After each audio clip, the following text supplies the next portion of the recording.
Hey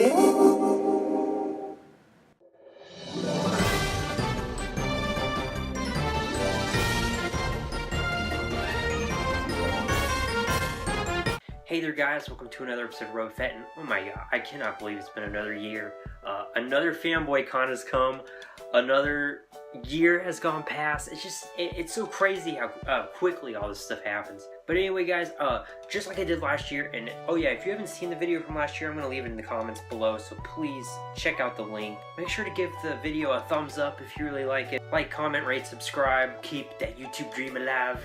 But anyway, for those of you who watched my video last year, you know I cut in and out so I can kind of explain what's going on in a little bit. So we're going to see me at the con, then you're going to come back here and you see this beautiful face, and I'm going to be telling you what's going on. But anyway guys, let's get right into it. Let's go to FanBoy Con 2016.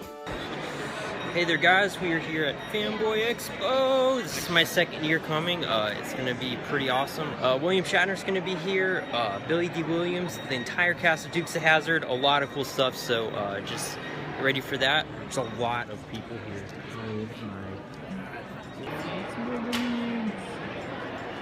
Spartans don't wait in line.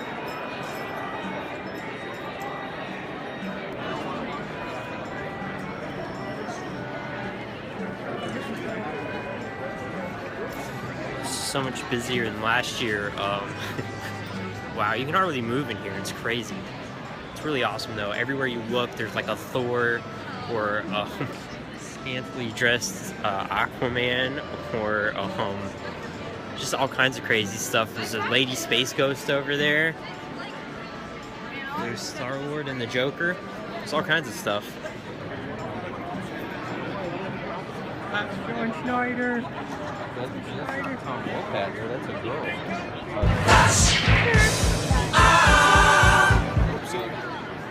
Oh man. Oh my god guys, I'm reviewing the footage, and did I film a kidnapping? Did I film a kidnapping? Oh my god, look. Oh man. I'm legitimately, I really hope that's not what was going on. I didn't look, I mean, anyways, I feel really bad for him because no one is saying hi to Brian Murr, the guy who made Darth Vader's helmet. So I'm not gonna say hi to him.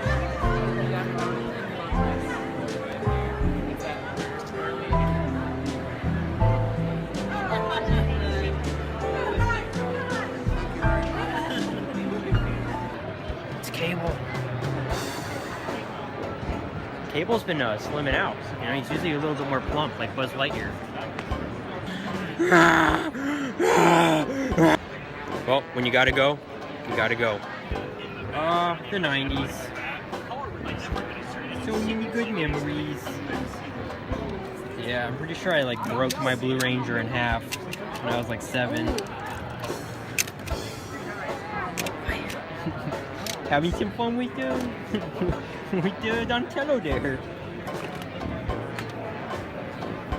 Oh yeah. Pregnant? Everybody. Oh yes. He's pregnant. He's pregnant. You push the pregnant button and baby fishes pop out. This Red Ranger's seen better days. What's that? It's the Captain America guy that oh my god, that we saw at the premiere. Hey man, what's up? I saw you at the premiere of Avengers, yeah. And I took a picture of you, and it was not flattering on my side. Oh, it's good to see you again. Good to meet you again. Yep. Oh my god, it's a freaking pig guard. Oh my god, that's awesome, dude. It's awesome. They have Saiyan armor. They have Vegeta's freaking armor. Oh my god.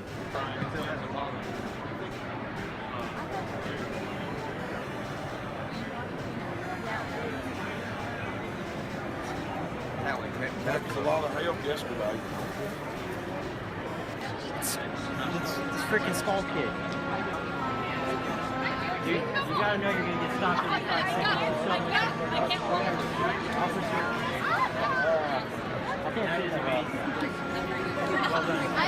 Everybody waiting on that William Shatner though. So I do want to tell you guys right off the bat, I didn't get to see William Shatner at all. It was really hard to to see him. I went to certain events while he was at other events and things. Also, my stomach ended up hurting. I just really did not feel good later on in the day, so we kind of left a little earlier than I wanted to. So unfortunately, I didn't see him, and it really sucked. I really did look forward to seeing him, but it wasn't in the cards. It wasn't supposed to happen. Lee Thompson from Back to the Future, and the guy that played Sloth, and in Zootopia.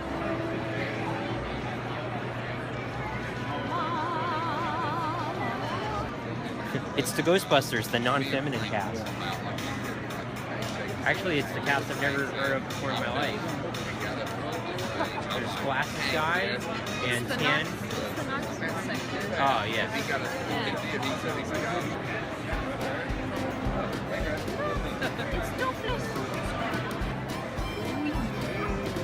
General Lee.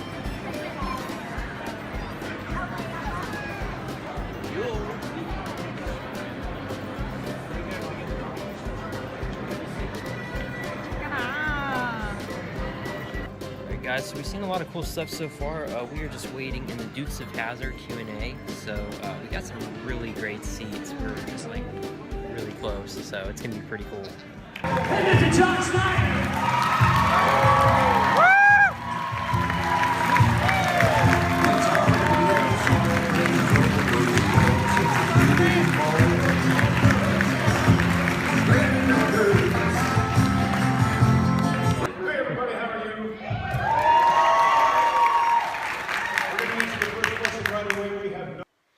This freaking guy, his hair would not go away. I mean, I was trying, guys, but my arm was getting tired, and I'm sorry. I don't know. Any questions? Thank you. Got the first question right away. Yeah, please. You guys are the Duke Boys, and We are. I want to know, is there any chance we're going to get to see a third reunion movie? You guys get together for another outing? I think it's what everybody wants to see. That's what we all want to see.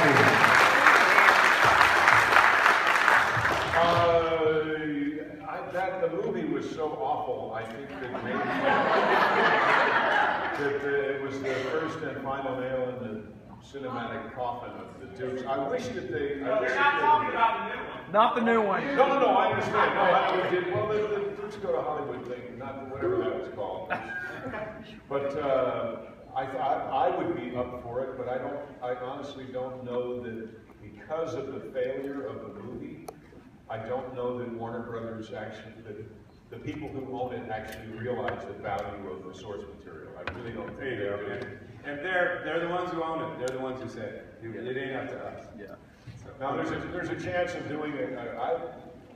I'd love to do a Dukes-like movie, like do another Collier company with the cast of the Dukes in it, to try to dodge the issue, and that could happen. So does Mopar around the issue?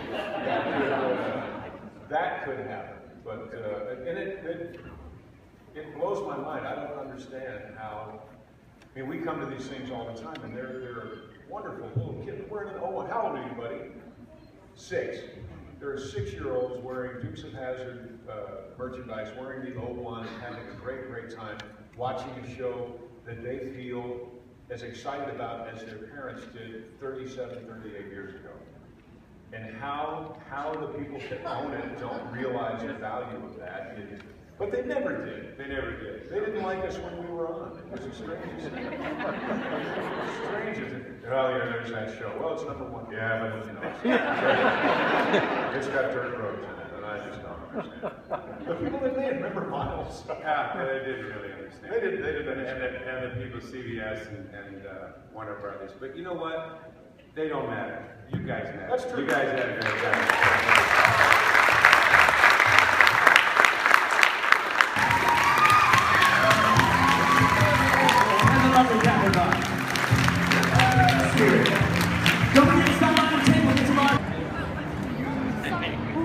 Crap, that's the coolest costume I've ever seen in my life. You better win, because that's pretty awesome.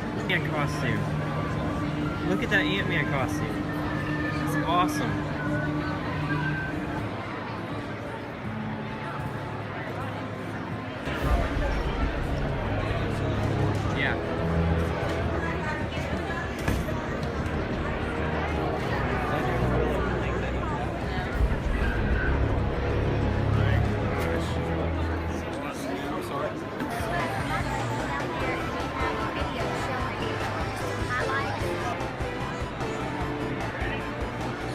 have to eat too.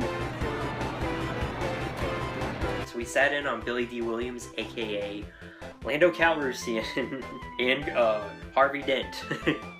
It was pretty cool. Yeah, it was. Unfortunately, this stupid guy with the red jacket that was running the whole thing ruined it.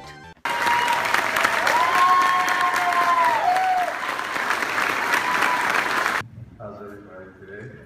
Good. It's a beautiful day. It's a wonderful Tennessee day. Knoxville, Tennessee day. You know, There was actually many ones before for this show. How many were you? How few were here for that? Very few. Perfect. Then we can do it the normal way.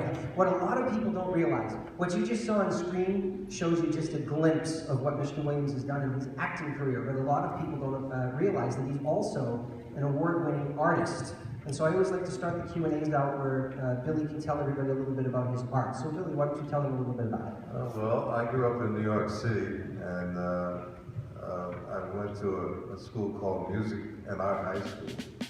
Because I love Billie Dee Williams to death. But when you get him to start talking about anything, he will go on about it for hours on end. Like, you could be like, Billy, what do you think about pears? And he'll be like, pears. Well, pears. And he has a sexy Lando voice. So, I mean, it is interesting to hear him, you know, talk about things. But still, also, you know, he's just... He doesn't have the pep in his step he once had. I mean, he's getting up there in age, so his sentences kind of drag out, and it just makes everything super long. And we're at a Q&A here. We want to ask him questions. We're at something called FanBoy Con. FanBoy Con. What does that allude to? That alludes to the fact that we want to ask nerdy questions. We're all freaking nerds sitting in this room, and this guy in the red jacket's like, well, Billy, most people don't know this about Billie Dee Williams, but he is an artist, okay? He's like an artist. And, Billy, why don't you tell them about your art? Well, my art? Well, art is a thing that, and literally, like, and it's not his fault. The dude, like, if you bring something up, Billy's gonna talk about it, and he's gonna talk about it for a long time. And this guy knows this. He does tons of these shows with him. And for that reason, I hate this guy. I had a question. I had a really good question, actually. A lot of the questions that were asked, I'm not gonna say that they weren't cool, but they were just questions, like some of the questions I was just like, really? Like, you know, Billie Dee Williams is sitting right in front of you. This is what you want to ask him? Like, seriously. I wanted to ask him because the guy came out right beforehand and was like, alright guys, now listen. Don't you dare ask anything about Star Wars Episode 8. If you do, we will find your family and we will bust them in the kneecap. Just the right one, not the left one, just the right kneecap. We will bust all their kneecaps in and... So my question was kind of borderline, but I knew that they couldn't say I couldn't ask, because he's basically saying, we don't know if Billy's going to be in Episode 8. We have a petition going on right now for him to be in Episode 8. Don't ask questions about Episode 8. Don't ask questions about The Force Awakens, basically. You know, whatever. But I was going to ask how Billy felt when Han Solo died on screen. Like, you know, Lando Calrissian and Han Solo are supposed to be best friends, and I'm sure that he felt a real connection to that character. So to see his on-screen best friend, see him die, I wanted to know how he felt. Did he feel like it was a good choice to kill Han Solo off? I honestly, I really wanted to know his opinion on that. But because of this guy, like, freaking, he knew what he was doing, having Billy talk about things forever, it made it so that, like, basically, there was like 6 or 7 questions that we were at a Q&A, okay? And we only get to ask like 6 or 7 questions before he had to cut off the questions and be like, sorry, we're out of time. I was like, and like, I was there like the whole time, like, pick me. Like, I don't understand. I'm gonna find you, the jacket guy. I'm gonna crush you in your stupid little spine. And I'm gonna rip you out. And Anyway, that being said, it was still really cool. And they actually brought his son out, who played one of the skiff guards. And you guys know the skiff guard.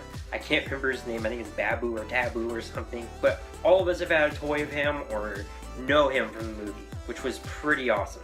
I don't want to sound like a jerk here, guys. I really don't.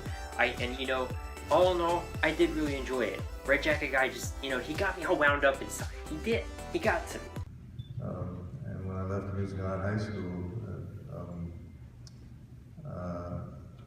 I got a scholarship to a school called the National Academy of Design for the Fine Arts, where I spent 2 years on the scholarship of painting.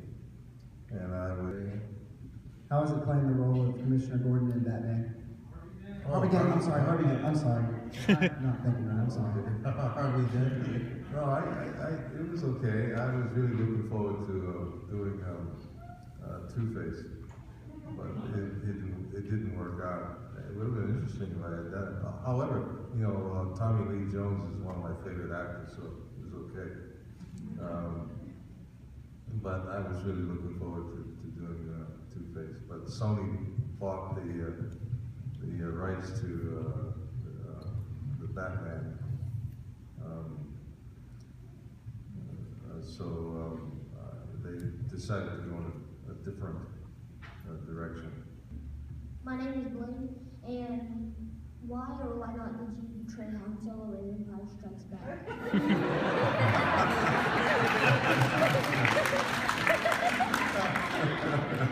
Well, that's a huge story. You know, actually, it wasn't a betrayal. If you look at the whole situation, it was he had no choice. Oh, seriously, folks.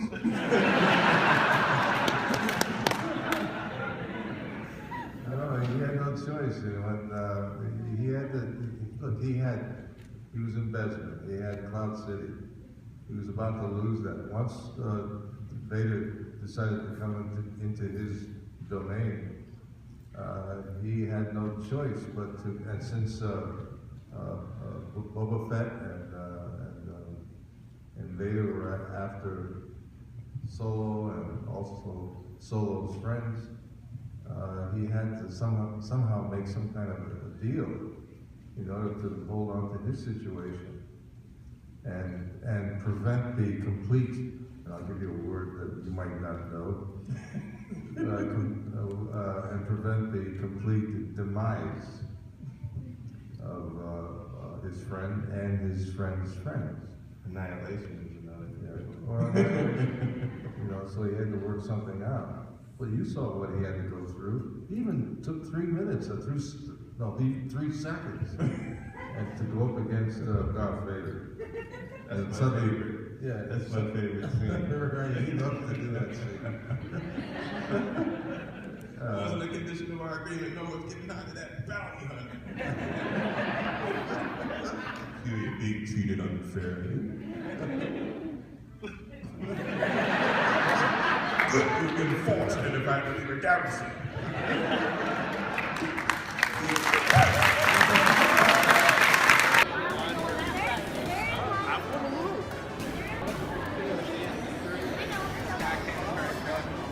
That whole line is for William Shatner.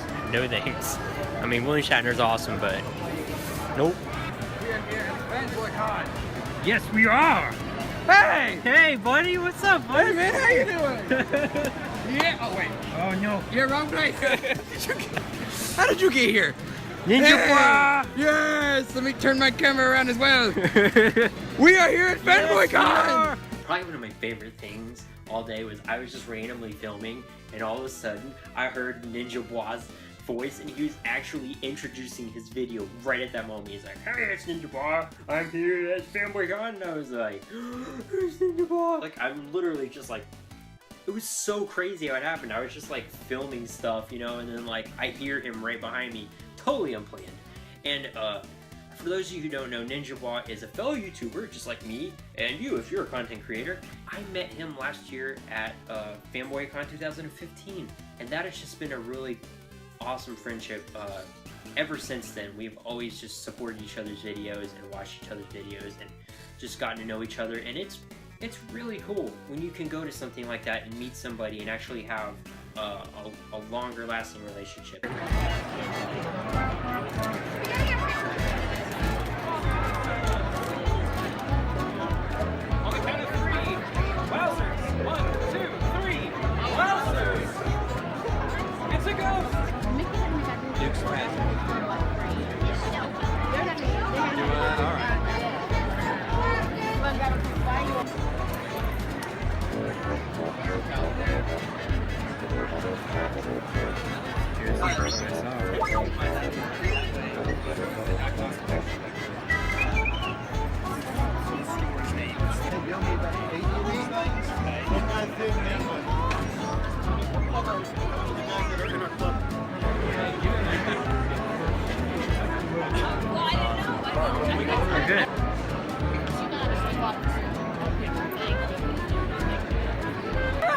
Come on, John.